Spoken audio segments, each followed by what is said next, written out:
I started doing workshops and doing groups where I'm getting up in front of others, like outside of the gym setting, and talking about resilience and perseverance and goal setting and vision and taking action.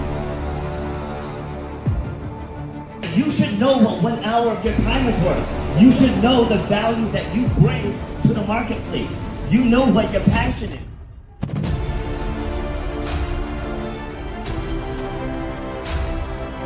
Starts with clarity of vision. If you don't have the clarity of vision, whatever next thing you get, you're not going to see it through because you don't have the clarity of vision. So the point of my pain was being told you will never run or jump again. And all that stuff, I was like, you know what? Like, I want to be able to take this even bigger. If you know why you do what you do, you have to know how to charge for what you do. That's how you're going to change your life, and that's how you're going to leave a legacy for your children and your family. You got to know your worth.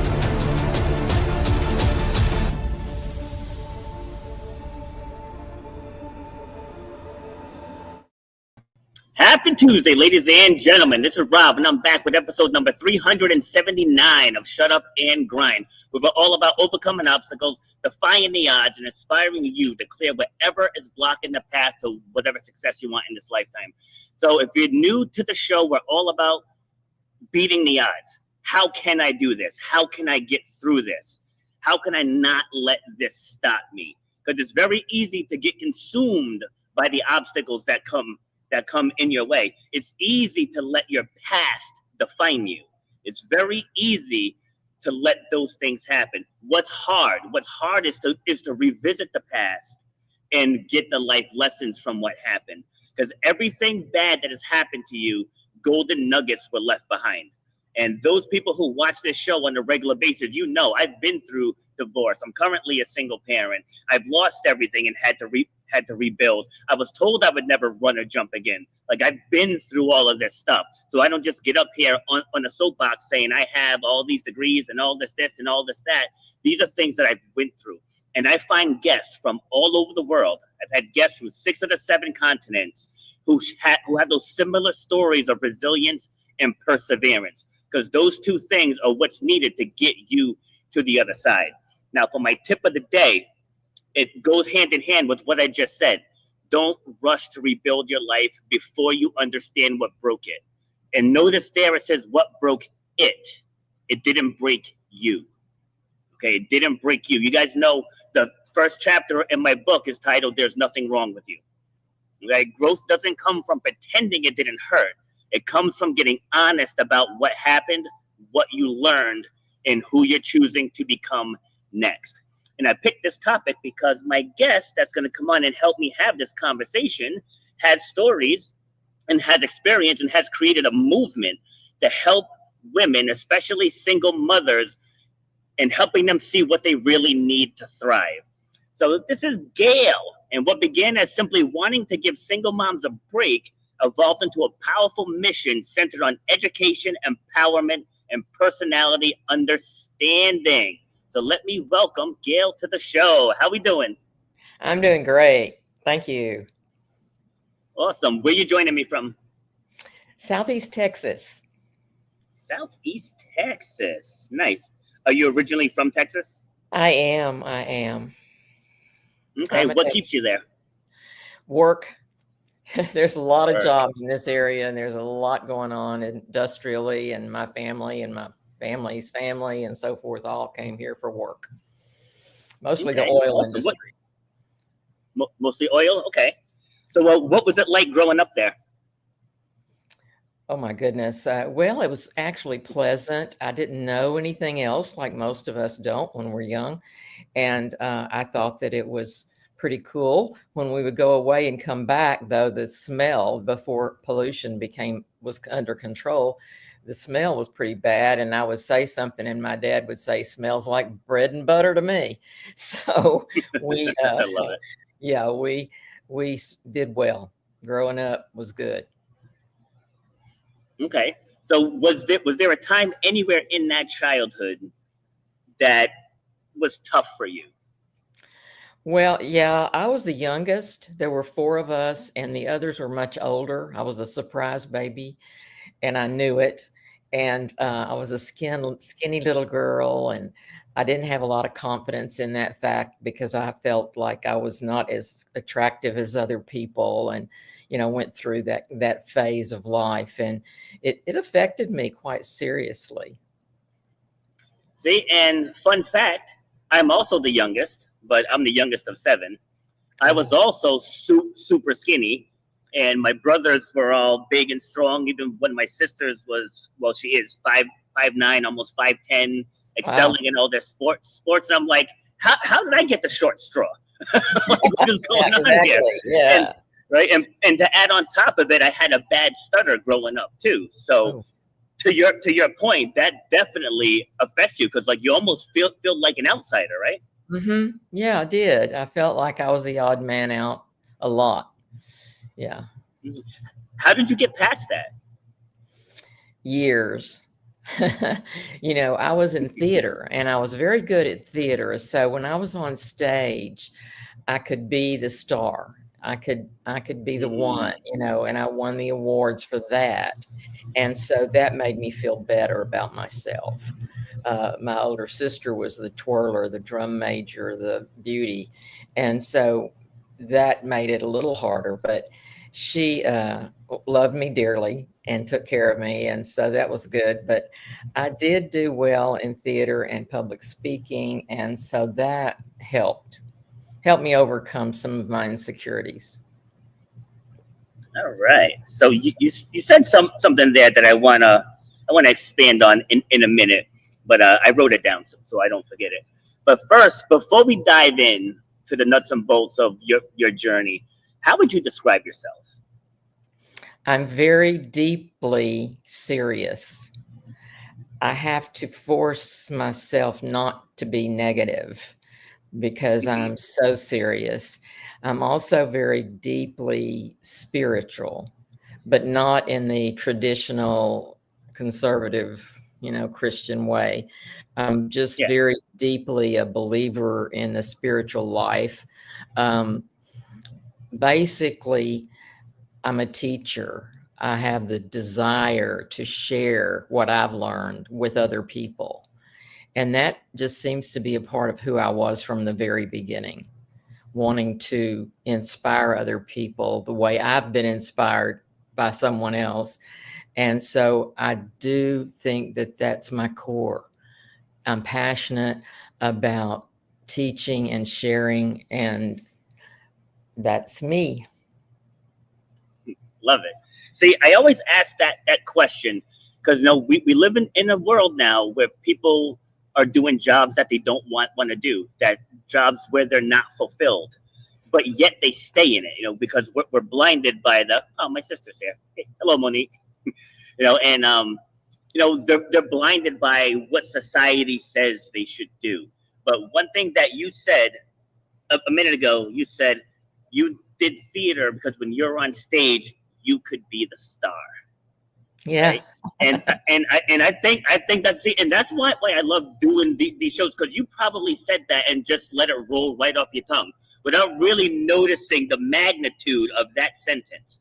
Like with me doing this podcast, yes, it's my show and I highlight my guests, but I get to ask the questions. It's like this is my domain. It's like and giving the audience what they need to hear. It's like so like I put myself in a position where I could be the star. So when you started doing theater, how did you notice the change within yourself as you did it more and your confidence built? I'm not sure that I actually noticed the change in myself, Mm, until I looked back on it because I did it well. I was, you know, given awards and that sort of thing. And so I began to feel a confidence that I might not have felt otherwise. That was up until my marriage fell apart. But I followed the suit of my sisters and my parents. I did what they always wanted to please people. So I did what was expected, and I certainly didn't do anything that would have upset them. And my dad was not real fond of me going into theater and that sort of thing. He just equated that with Hollywood and Hollywood with immorality. So I wasn't encouraged in that direction at all. I was encouraged to be traditional. Yeah. See, but you followed your heart, though. Part of the way I followed my heart until my husband came along, and then I followed the typical traditional path. Okay, we'll get there in a second, because you also just said something else that's also powerful, and like it says right up above us, your true power lies in your story. You said you didn't really notice until you looked back on it. Right? And that's what this show is all about. It's not about just saying, hey, I had cancer and I beat it. Right? There's more to the story than, and just for the audience, I do not have cancer. That was just the first example that popped into my head. Right? But there's more to that journey. Right? And we want to uncover those layers of how you became this version of you. You know, so gotcha. Yeah. So being a people pleaser, I can understand that because you're passionate about helping people. Yeah. Right. But talk about the negative side of being a people pleaser through your lens. Well, you can sometimes lose within yourself what should be coming through because you're trying to make sure you please everyone. And my dad didn't want me to be in theater that much. And so my ex-husband, he didn't either, really. But if I was teaching school, that was acceptable. That worked. That's okay for a woman to teach school, be a secretary, be a nurse. In those days, that's pretty much your choices. And that was okay. But it wasn't okay to be something unique or different, to step out of the mold and to step into a different type of life. And so, I often wonder what would have happened if I had been encouraged. My mother was encouraging. She did get me into a drama school as a freshman in college. She did do a lot in that direction.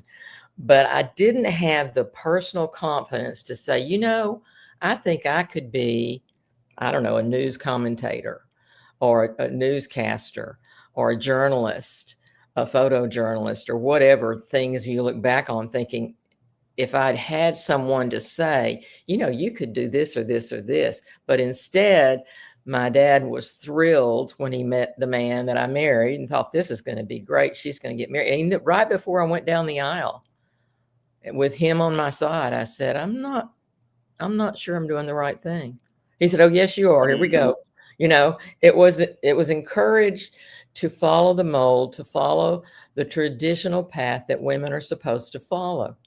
And that was the era that I was in. Just finished a book about the woman who was a chemist, and she didn't fit in because she was a woman. So, there's still some stigma, but it's not nearly what it was then. Absolutely. So you said a few things that I want to touch on. Yeah, if you see me looking down, it's because I'm taking notes. Okay. All right. So because I do my best to not interrupt. Like I want the guests to say everything that they want to say. But there are a couple things I want to expand on. One thing you said, be unique and different. Like how you just said how the chemist didn't fit in. That's okay. It's okay to stand out. Like that's what I need people to understand. It's okay to stand out. You don't have to be like everybody else. I always say, be the apple in the bowl of oranges. Right? Be the orange bowl of apples. Right? Stand out. That's how you get noticed. Like I went to a casting call for a reality show, and everybody's up there just all prim and proper. I went up and acted an entire fool, and I got casted because I stood out from everybody else. Wherever else, everybody else says, hi, I'm so-and-so. I'm from this place. These are my talents. And I just went up there and just let the personality fly, because that's what's memorable. So it's okay. It's okay to be unique and different. And then I want you to expand on this next part, because you brought up having the personal confidence. And what I tell people is confidence isn't something you get. Confidence is something that's in you that you've somehow suppressed. And you got to figure out what suppressed that confidence and allowed it to shine. So using your own journey, you said you didn't have the personal confidence. So how did you get that thing, or how did you allow it to come up? That's a really, really good question. Well, I continued in theater, and I was a teacher in Houston for a while. But then when I started having babies, I was in a different city. Things were different at the time. They didn't have any childbirth classes. So I started my own organization. I started to realize that I was a leader in ways that other people might not have been, and that I could make things happen in the form of leadership without even knowing what I was doing sometimes. Just seeing a need and fulfilling it and making things work, getting people together to get things done. And I've been doing that ever since. Okay. Love it. Love it. All right. So when I briefly scanned your bio, so I did catch, like the opening part that you found the man, you got married, you had the house, you had the 3 children, and then there was another component there that led to the downfall, right? Yeah. So just take me through the journey though. Like, how did you and your husband meet?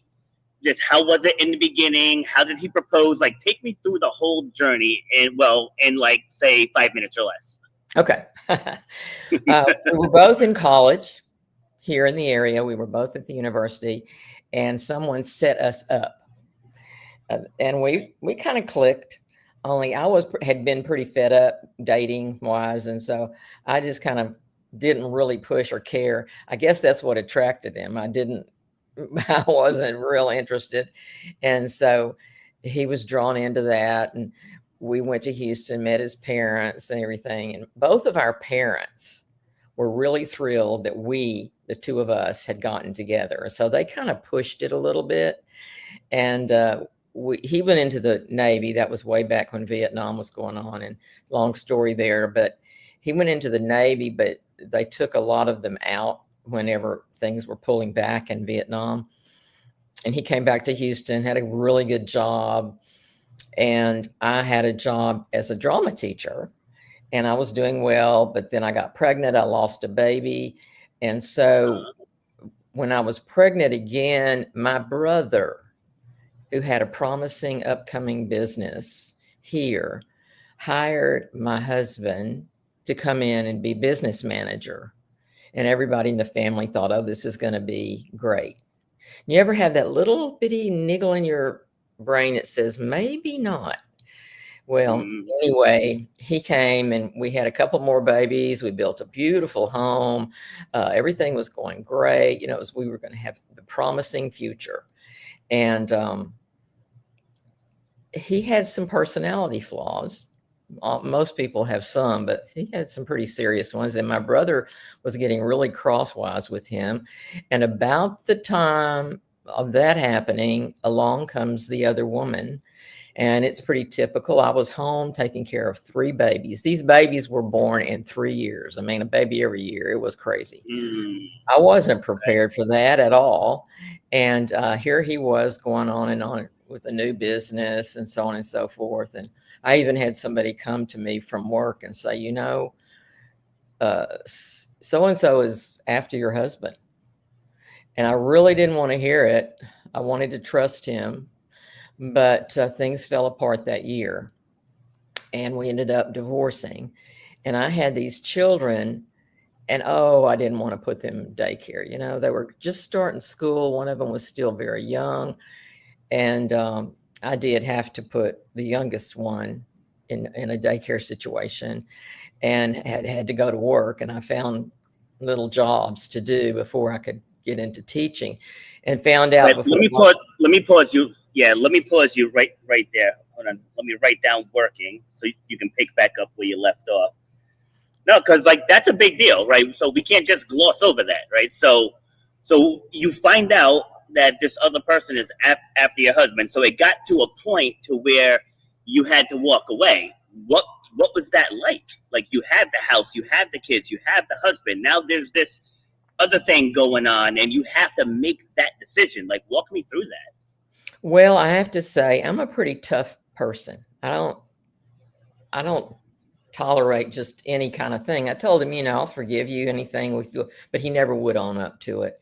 So the night that he stayed out all night long with her on business, I confronted him. I said, I'm not going to live like this. Well, that was his cue. I mean, he wanted some way out. And so he moved out. And it was really traumatic time.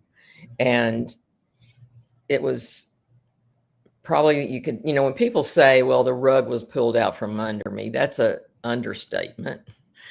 It was like no one else in my family, immediate family, or even extended family, had ever had a divorce. Both of us tried to talk to his parents. We both tried to, it just went through counseling. It just didn't work. He wasn't, because he had been fired by my brother and his ego was destroyed. And she was there pumping up his ego and carrying on and so forth. And he just wanted somebody, a woman that would be there to take care of him and support him and give him what he needed.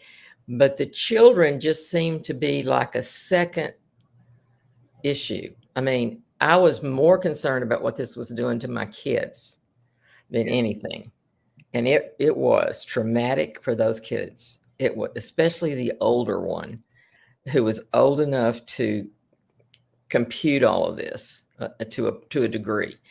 And so it was a year that we went through hell trying to get this situation resolved with the lawyers and the property and what I was going to do for a living and so on and so forth.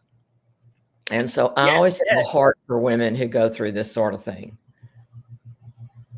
Yeah, absolutely. And on the other side, I mean, I know we're focused on the women here, but like, I mean, some men get blindsided too, because I believe the number is 70% of divorces are initiated by women. So like it definitely goes both ways. But I get what you're saying, because you thought everything was all good, and then just you get that bug put in your ear that someone else is after him, and then to actually have the reality of it. Like when you initially had that reality, like walk me through that.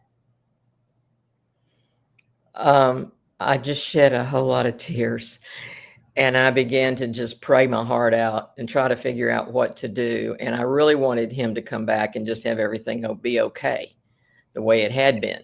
I mean, this is a man that would every night when his head hit the pillow say, "Have I told you today I love you?"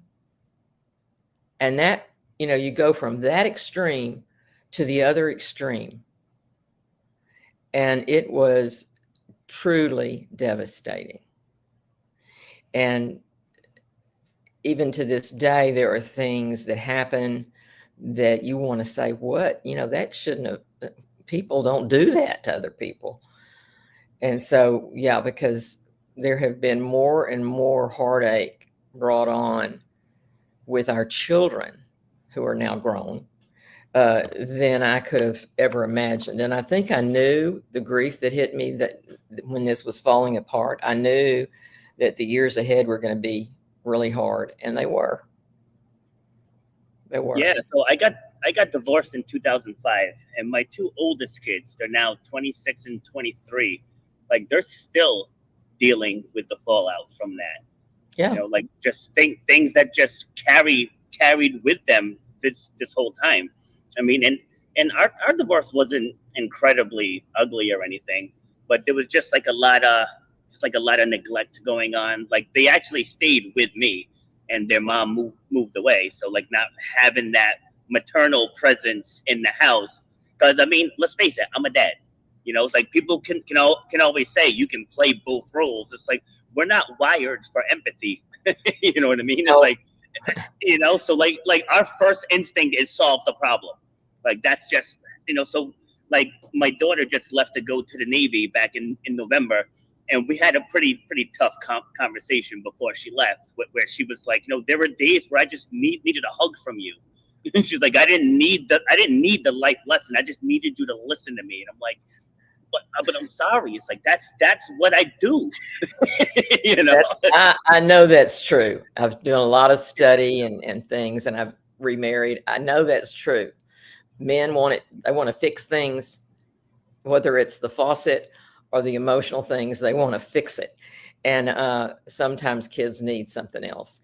But yeah, we went through holy hell, and they have come out of it, but not totally. And one of them will never recover. So men who are listening, just know that that's important for you to just listen and be there one-on-one with your child and not just with the other party, because my kids really just wanted their dad's attention. Yeah, absolutely. And so shifting back specifically to the single mother. So now you're divorced, you're a single mom. How did you pick up the pieces? Because I'm sure it wasn't easy in the beginning. Well, the hardest part was figuring out what I was going to do for a living, because my degree was in theater and art. Actually, it had a supervisor at college say, you can't do a minor in art. This is too lopsided. You're too much. But I did it anyway. Nobody stopped me.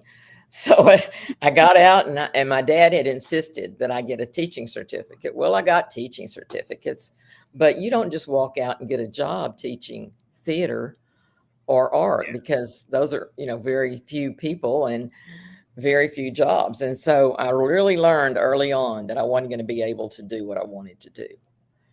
And that would be at least be a drama teacher, have my own theater department. No, because the interviewers knew I had 3 kids. And so my mother said she'd go with me anywhere. She was great support, but I realized that wasn't going to work. And then an advisor, a gentleman who was a school principal, said, the thing to do if you're going to stay in education is to get as many certifications to teach as many subjects as you can. And that way you will get employed. Well, I didn't really know what was coming, but I went ahead and I was very fortunate. The university here allowed me to go through a summer sessions and get a teaching certificate in English. Now, you can always get a job teaching English. And boy, that wasn't what I wanted to do, but I ended up doing it. And, every time you do an essay, you have 125 essays to grade. And so it was tough, but I did get a job. And at one point I had a job in a local school district where I wanted to work, I thought, but I had 5 preparations, and anybody who teaches knows that that's 5 different topics, different subjects in 5 different classes every day. Oh, wow. Yeah. No, I'm not a teacher, but that sounds like a lot. It was ridiculous. Okay. I look back on that and I think that was absurd to give anybody that. And I was going through a divorce at the time. So yeah, it was a hell of a year. And, but I did do that for several years before I was recruited into special education. And teaching has a lot of pressure. And nowadays, I know it's a lot worse than it was then, because the kids are much harder to deal with, and you've got more problems than you had in those days. And the schools I was in were very strict, so it wasn't, it wasn't quite as crazy as it is now. But even still, it was more than I wanted to handle, raising 3 little kids. And they got to be preteens, and I was teaching teens, and oh my goodness, I would go home with this attitude of, you're not going to behave like they behave. And so I could get pretty restricted with them about things. And all the time there was a lot going on with the ex. And so, yeah, those were some really tough years. And, but the people that are around you don't realize that you're dealing with all this. They see you at work, they see you dressed and fixed up, for the impression that you give. In fact, in those days, women didn't go to school in blue jeans. And so you had to dress properly and you had to present yourself. And I did, but there was that pressure. And then the pressure of being a mom at the same time, and kids misbehaving and carrying on, and and not having a man in the house to handle some of the things that were going on made it, like you said, there's not a balance. When you don't have a female and a male balance in a home, and I know there can people, I can see both sides of all the arguments about that, but there was no balance. It was completely one-sided. And I would try to be both, parent, mother, father, whatever. It doesn't work very well, and it tears you up personally. So, yeah. I just want to add too, on the other side of that, right? From my perspective, like you could definitely tell there was not a woman in my house.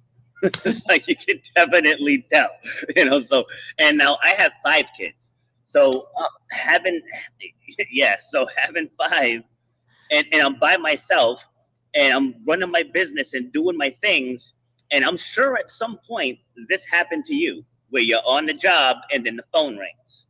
And it's the school nurse, right? It's the school. I remember in the middle of placing a food order back when I managed restaurants, and you get the phone call from the preschool. Olivia had an accident, like she's gonna need clothes. I'm like we opened in 45 minutes, But you have to react. So just take me through a time where something like that happened. Oh gosh, let's see which time. Exactly. In special ed in Texas, you have meetings. In most states, they call them IEPs, individual education plan meetings. Yes. We call them something different in Texas. But anyway, I had a student that I needed to be in a meeting for that day. And of course, I get the call. My son's sick. Somebody needs to pick him up. And I go to school to explain that because they needed to get a substitute. And I remember vividly this counselor getting in my face and saying, "How can this be happening? How did you know this? When did you find this out?" And it was just so insulting, This is a woman who never had any children. And I thought, okay, I kind of confronted her back. I said, a few minutes ago, I found out he's very sick, and I left. But that was just one incident. My mother, thank God, was around the corner. She could go pick them up when they were sick. And she did many times. But if she hadn't been, I don't know what I would do. You're kind of locked into a situation. And the daddy is off, he's not going to come do anything about it. He's doing important work in a different town. He's not going to do anything about it. So, it could be the other way around. Like it could be your wife not being there and nobody being there to help you. But people need to, I'm kind of get on a soapbox about it, but realize that what you're seeing on the outside of a single parent life isn't what's happening on the inside. You don't know what it takes to get clean underwear for everybody, lunches for everybody, good winter clothes for everybody. I used to figure out, how am I going to buy a pair of shoes, and which month am I going to have enough money left to do that? It's so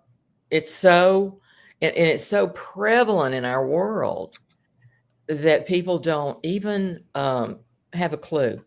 So that's why I'm always talking.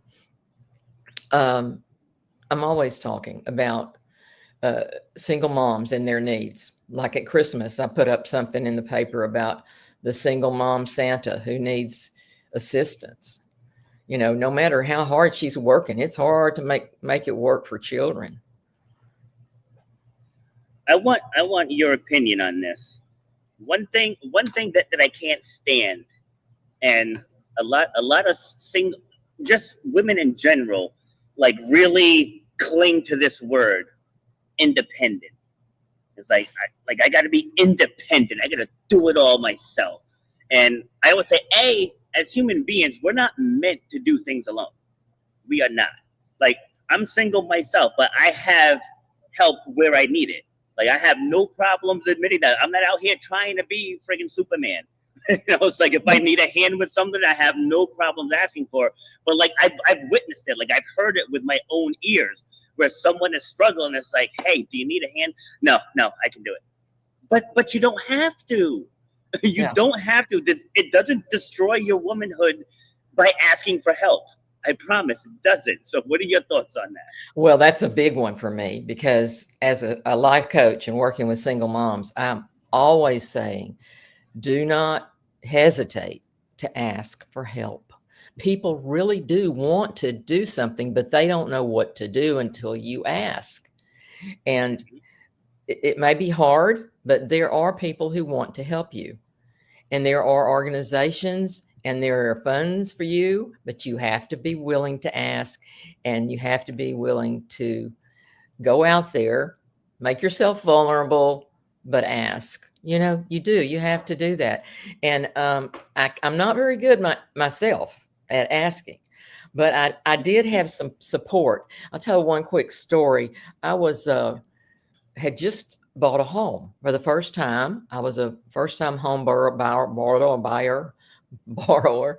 So I managed to get a loan for this older house near my mom, and it was going to be ideal. But my son had a ruptured appendix, and he nearly died in the hospital. And so I'm there in the hospital with him 24/7. And the house was closing. The deal was closing. I needed to move out of this one place to another place. So I did. I asked a friend at a church. I said, can you give me some help? I know what it was. I had a refrigerator and I couldn't figure out how I was going to move the refrigerator. And I said, could you get a couple of guys to help me, move this refrigerator? So she was in a choir. They had choirs back then. Anyway, she was in a choir and she went to church that night and she told the choir what I needed. Those people came to the house, not only moved the refrigerator, I had already packed. They moved every box. They moved everything. And it was all because I was willing to say, I need help. Now, I'm not saying everybody's going to be that generous, but sometimes you don't realize that they're watching you and they want to do something, but they don't know what to do. And so in this particular case, I said, I have a refrigerator you need to move, but I have always looked back on that and thought how gracious it was. But I asked, and I tell mom, and that's the key. I tell people the answer is right in front of you. It's right in front of your face. And I actually just lived it myself a few weeks ago, where I'm trying hard to get on television here. I'm in Rhode Island, right? I'm trying to get on television to expand what I do so I can help more people. And I had my grand plan. I'm just going to drive down because, they get thousands of submissions a day. I said, so I'm just going to drive down and ask to speak to an executive producer. And so I get there, I practice in my 10-minute pitch in the car, and then I finally walk up there, and it's a by appointment only. So I'm like, ah. So you can't tell with the background, but I'm sitting in a gym right now. So I was working with one of my personal training clients the very next day, and I'm telling him my story. And so he goes, he's like, I'm friends with 3 journalists. Because I told him, I was like, I said, I have to figure out a way to skip the line. It's like, because I'm very confident in my abilities. I'm like, if I can get in front of a producer, I'll get something in the future. I know I will, and which will allow me to help more people. So so he got me a face-to-face meeting with one of the journalists, and the journalist is going to forward all of my info to an executive producer. So he did say, I can't guarantee anything. He's like, but I can guarantee somebody will see your media kit and all that. But just from simply sharing the story got me a face-to-face meeting. So just to highlight what you just said, just ask. Like, there are people waiting for you. Go ahead. Yeah.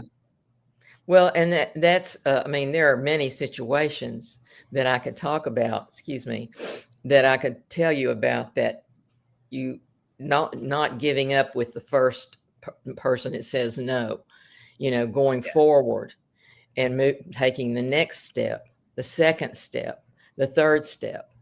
And I have a story that's written up about going back to college with my 3 children and what it took to get there and what all I had to do. But I had to do it one step at a time, not thinking that of the whole enchilada, not thinking I'm going to eat this whole elephant in one bite, but taking one step in the right direction, and then trusting the God of the universe is going to honor my work. And I have story after story like that. And not that everything's been peachy and king in every way, but a lot of things have happened because I didn't give up, because I had the resilience to stick with it and not, okay, this didn't work out, so I'll try this, that sort of thing. Yeah, see, I've done multiple episodes on failure, and I always say, like, failure isn't real. Right? It's only a failure if you stop, to your point. That's the only way. When I first got into fitness, right, as a 3-time college dropout, didn't really have much in savings. My credit was awful, and I had 5 small children. So it's like, how am I going to get this fitness, people would call it fantasy. How are you going to get this fitness fantasy off the ground? And at the time, I was like, I don't know. I don't know. I just know that people believe in the things that I'm doing. People are receptive to the things that I say, and they're getting results. I said, so I'm just going to lean into what I'm good at, and then eventually a door will open. So I did that for a couple of years. I built up my following organically, and then one day 2 of my clients approached me about opening up my own gym, and I gave them the honest truth. We sat down, we went through all the numbers. They ended up investing in me. We opened up a 5,000 square foot facility. All because I kept my eye on what I wanted. It's like people focus on what the challenges are. There's going to be challenges in everything. But if you only focus on the challenge, going back to what you just said, they won't take that first step. Yes.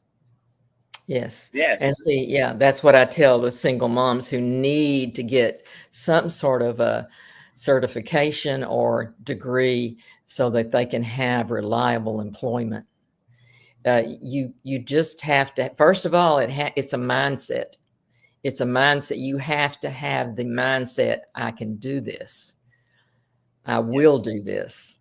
There it is. Take that step in that direction. And yes, it's going to be one step at a time.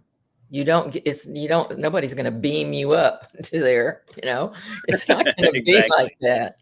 And so I've been fortunate in that, had some bumps along the road, but I have been fortunate, and I kept trying, and I keep doing what I'm doing.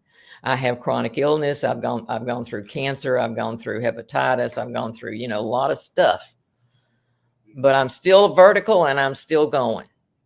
Damn right. I'm not stopping, because I know in my heart of hearts, there's work to be done, and there are people who need to hear what I can share with them.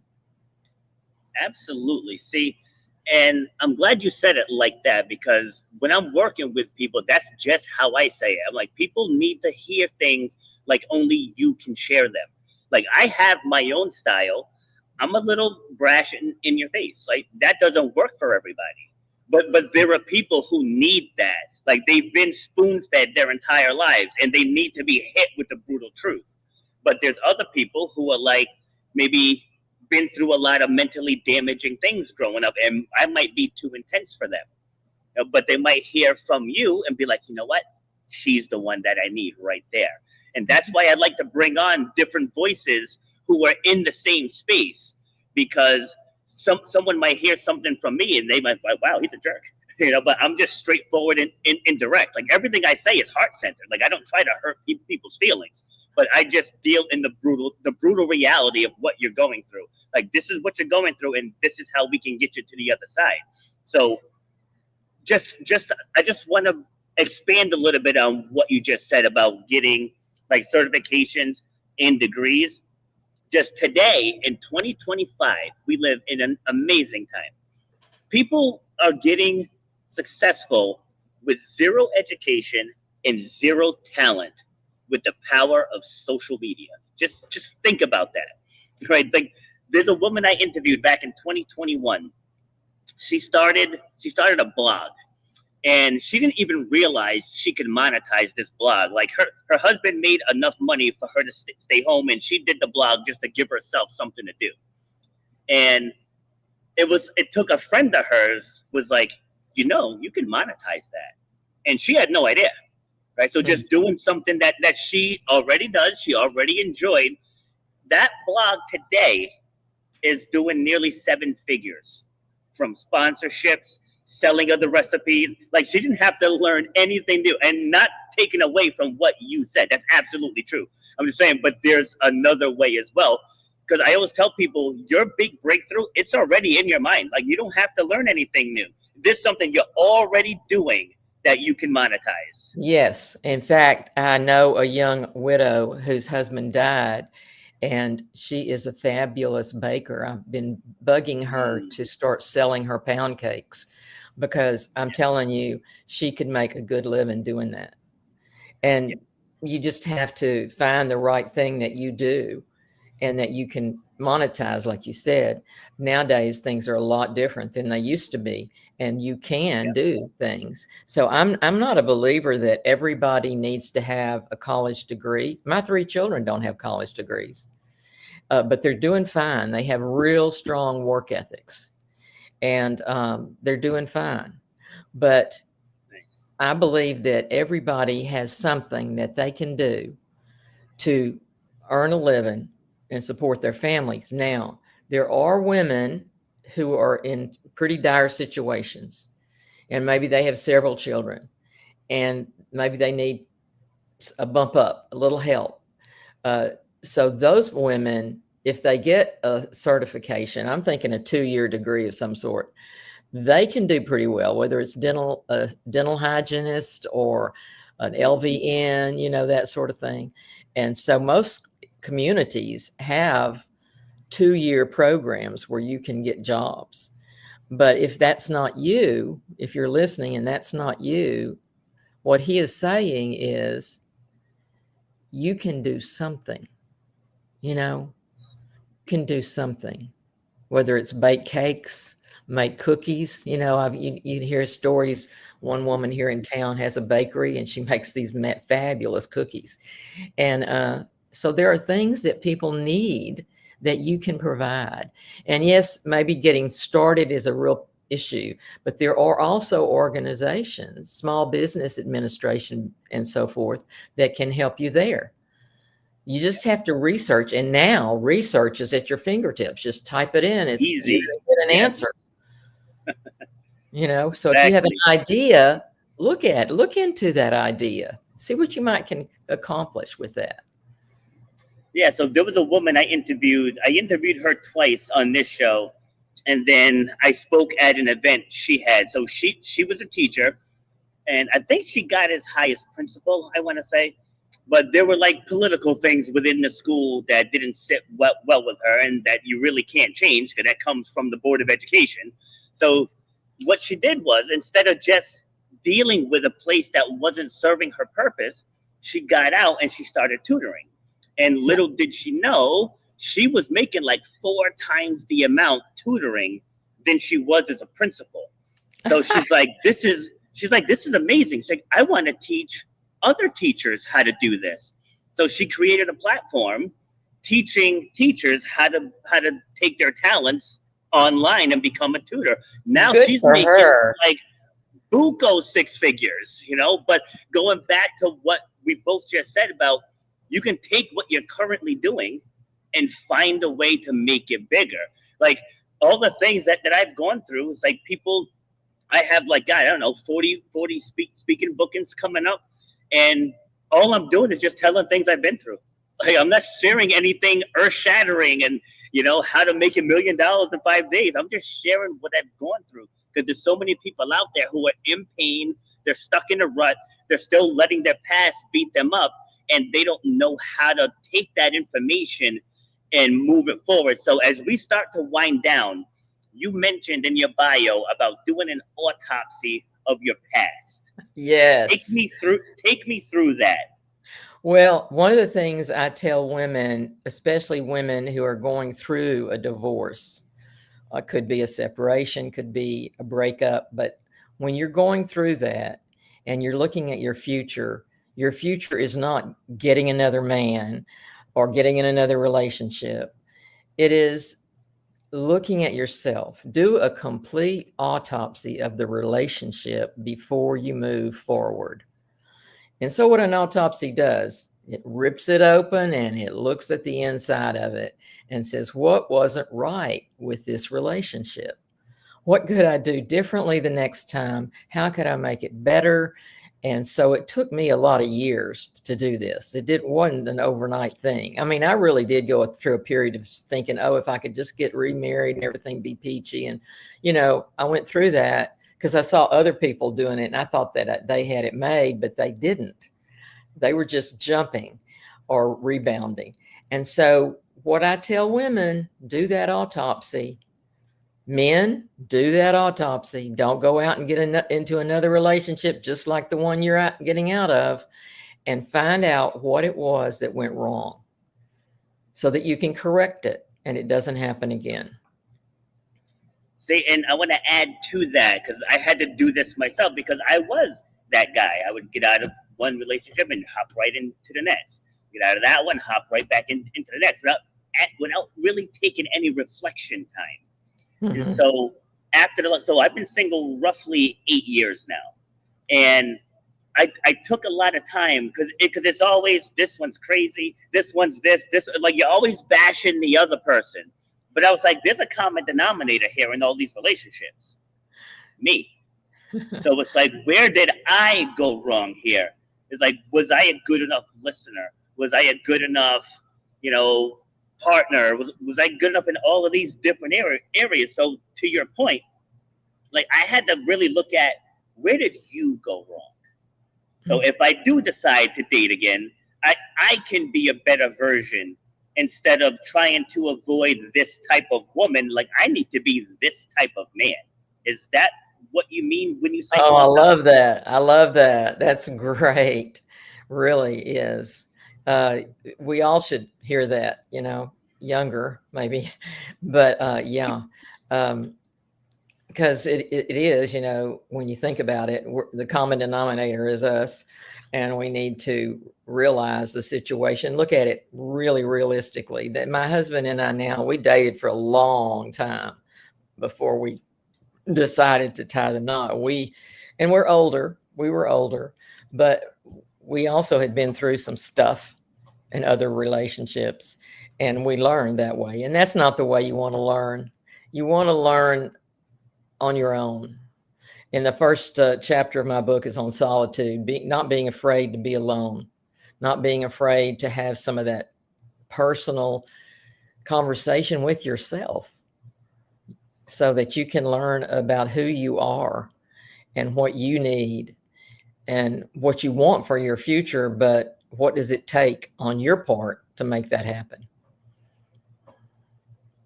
Yes. So in our last few minutes here, what do we got? We got about 7 minutes or so, right? So let's talk about that single mom who's struggling. Maybe she's lost herself. Maybe she doesn't believe in herself. Maybe she thinks it's all her fault, right? How do you help her reframe those thought patterns? Oh, well, we do something, I've got several points on that. But first of all, the solitude, looking at yourself, spending time to getting to know you and what your needs are and what you can provide the other person. But also, I'm a personality trainer, and I always use a personality profile when I'm coaching a single mom, to say this is what you need to learn about yourself, and in the process, learn about your children and your ex or the person you're with at the time, because we're born with certain innate qualities. And once you understand that and you can identify that, your relationships are going to be better. That's another point. Another point I get into is boundaries. I taught a class once years ago, and I was going to do a series on boundaries. I thought, well, this will take about 6 weeks. A year and a half later, we were still studying boundaries because so few, at least women, I think, but some men have trouble with boundaries. And that means they don't know how to say, you can come this far in my life and you can do this much or say this much, but at this point, you can come no further. In other words, had a mom one time that she had trouble with her mother calling her and getting into her life. I said, well, just don't answer the phone. It was like a light bulb went off in her head. Like it never occurred to her that she could not answer the phone. And nowadays, everybody's got IDs. You know who's calling you. So there are so many little things. And right behind me on the shelf, I've got a whole passel of books on boundaries. And I teach that to women because I've seen a lot of them have boundaries that are broken. Sometimes it's broken because of child abuse when they were young. And that automatically rips your physical boundary away. And whenever you grow into puberty, you don't realize that you actually have a choice. You can say no, you can keep people at a distance. Not everybody has that option, but I'm saying that we often don't teach girls that they can have a boundary, and it's certainly okay to do so.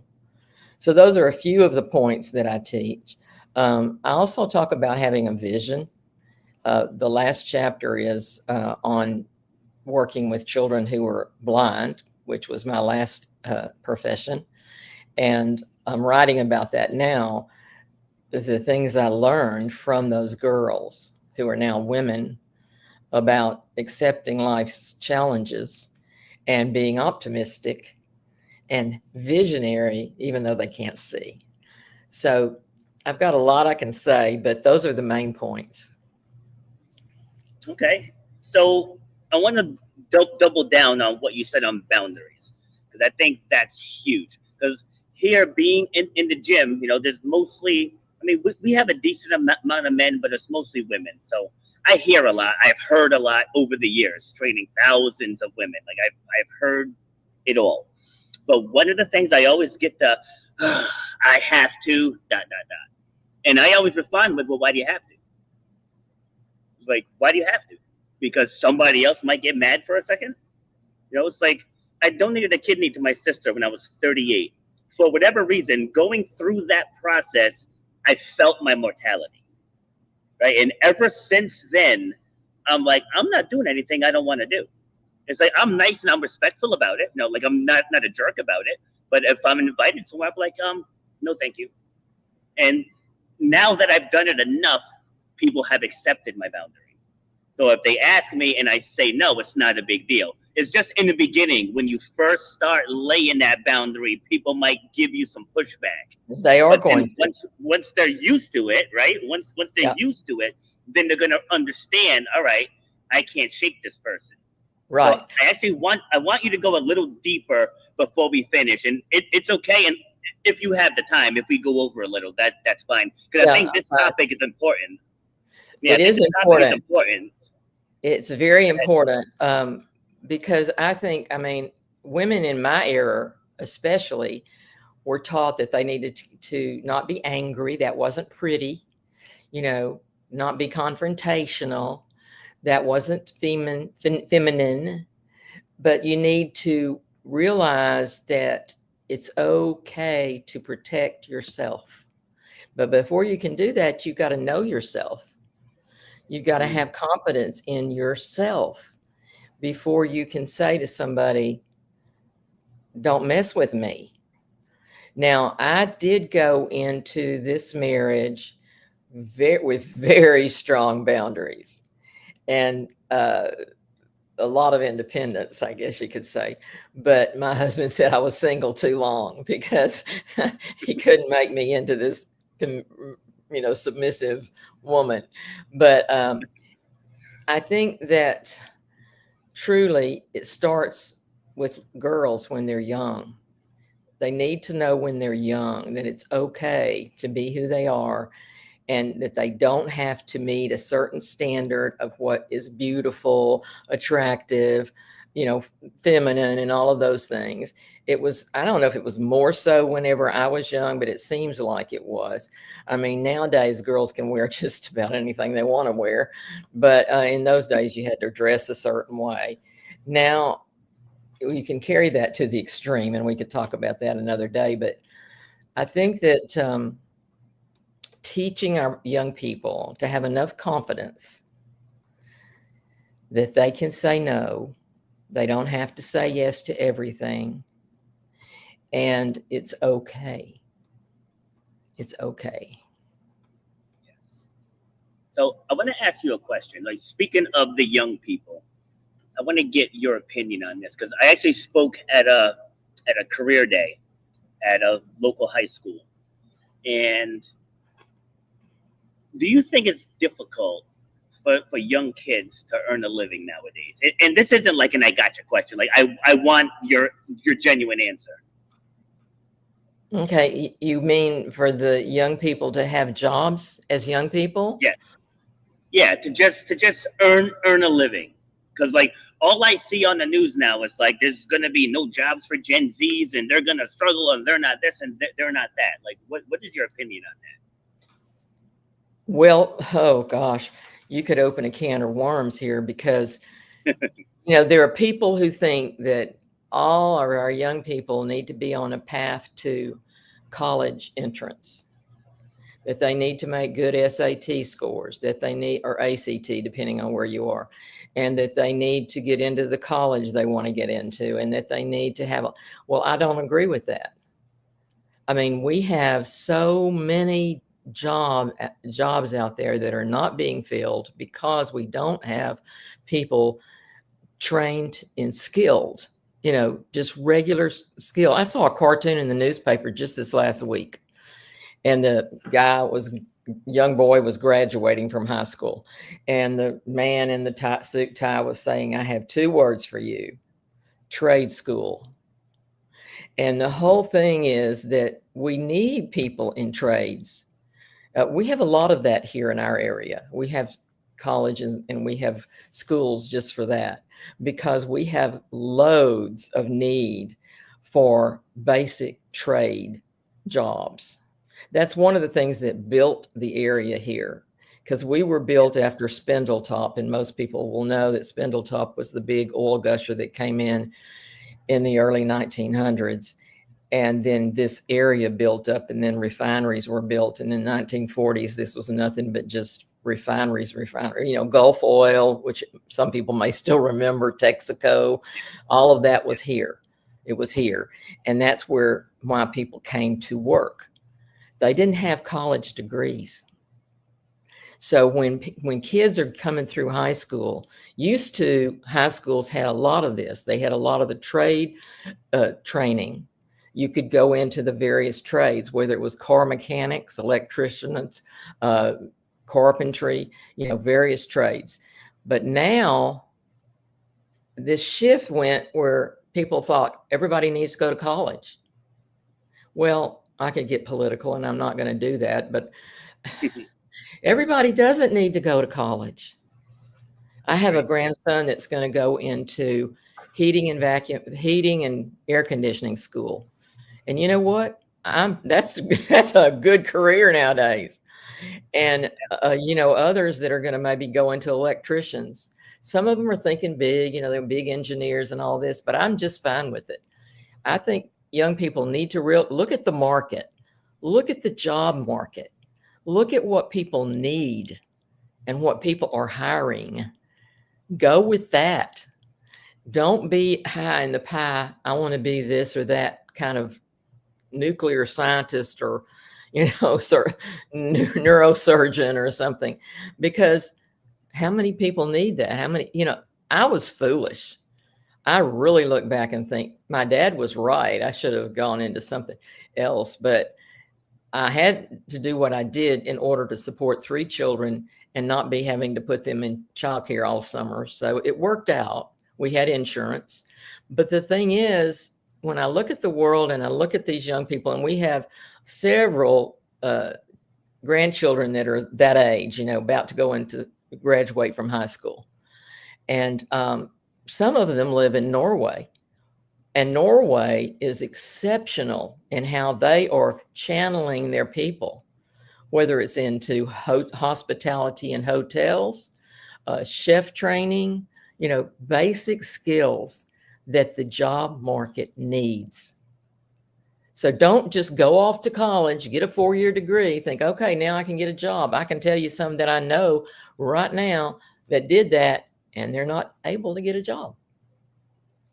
See, So, and now I want to tie that back to the single moms, because it's the same thing. Because like for the single mom, you don't have to work 50 hours a week and put your kid in daycare. Like, you don't have to do that. So to your point, it's like, what skill do you have that you can teach someone else?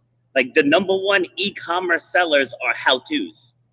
Like my book is How to Overcome the Fear of Public Speaking.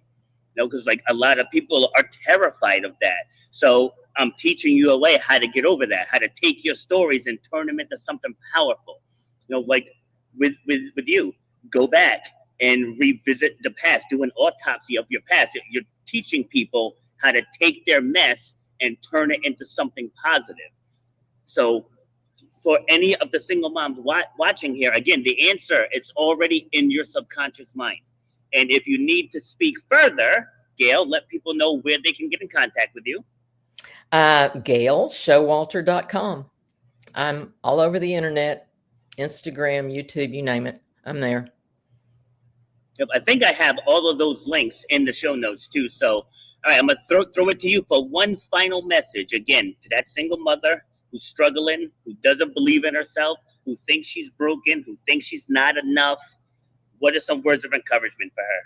Well, you hit the nail on the head. You got to believe in yourself.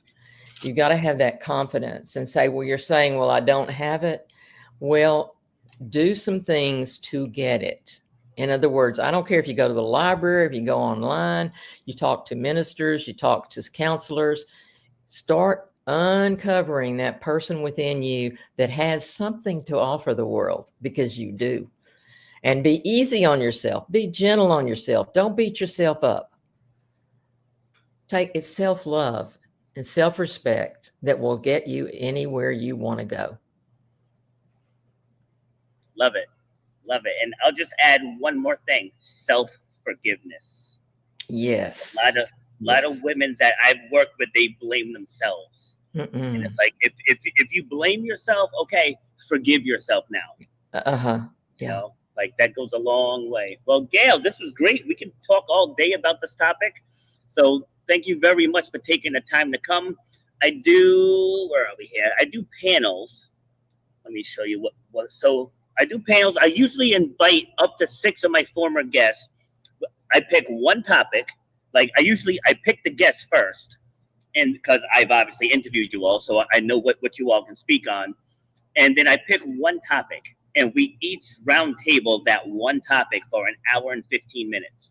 And people always say, well, what if we all think the same thing? It's like, I think I've done 16 panels so far, and there's always been a unique perspective. Going back to what I was saying earlier, there's not one way that works for everyone. There's not just one style that works for, like, I can say the word vacation. What's the first thing that pops into your mind? Nova Scotia. See, Nova Scotia. Mine was palm trees. No. One word, right? One word, 2 different points of view right off the bat. So like, when we're talking about these subjects, like that one was embracing vulnerability. I've done how to get back up when life knocks you down. How to love yourself again after heartbreak, things of that nature. And so, like I said, I pick the guest first, so I know what combo I'm working with, and then I'll pick a topic that I know all of us are well versed in. So if you're interested in that, let me know, and I'll add you into the list. I'm gonna do one more in 2026. I think I've only done one this year, But other than that, you're welcome back if you want to do a part 2 also, because I know we barely scratched the surface in your story. Oh, love to. I love to. This is good. Yes. Awesome. Good. All right. Well, again, thank you. I'm going to cue the outro, and I will see you soon. Take care. Bye. You've been listening to Shut Up and Grind.